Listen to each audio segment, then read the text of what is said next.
The new school year bringing a new way to test kids and their reading skills. However, implementing this new system has been a very controversial process.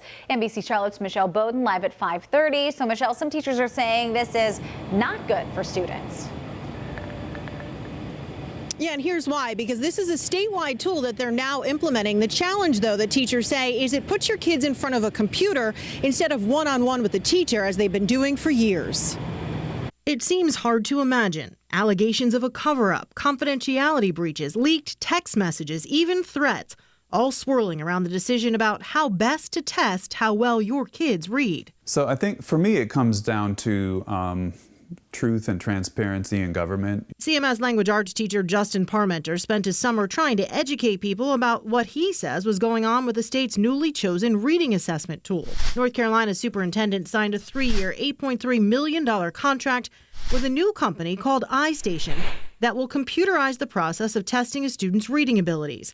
Previously, the tests were provided by a different company, and they relied on teachers testing the kids one-on-one. We sit down and I listen to and watch them read, and I'm able to get so much information about them as a reader as I'm watching them. Third grade teacher in Cabarrus County, Susan Folks, doesn't think this new system, which puts kids through a 40-minute computer test, is a good idea. They need their teacher to encourage them. They need their teacher to look at what they're doing and why they're doing it and how they're doing it.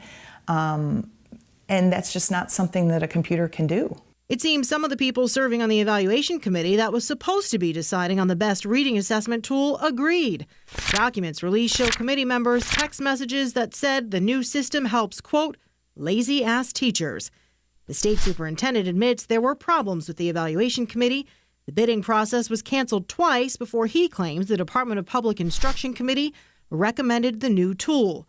Sources dispute that. I don't like the way we got here. I'm happy with the end result, but we definitely had some bad actors at DPI that, unfortunately made the process a situation where it had to be canceled twice before we got a fair and objective process. But the teachers we talked to say this whole thing is most unfair to the student. It's frustrating because I feel like decisions are being made by people that really don't work with children and don't sit in front of a reader and understand how much goes into learning to read. And so because it took so long to get this new process in place and chosen, the teachers first have to learn all this. So it's not actually going to be in place on the first day of school. It's actually going to be implemented in January. Reporting live now, Michelle Bowden, NBC Charlotte.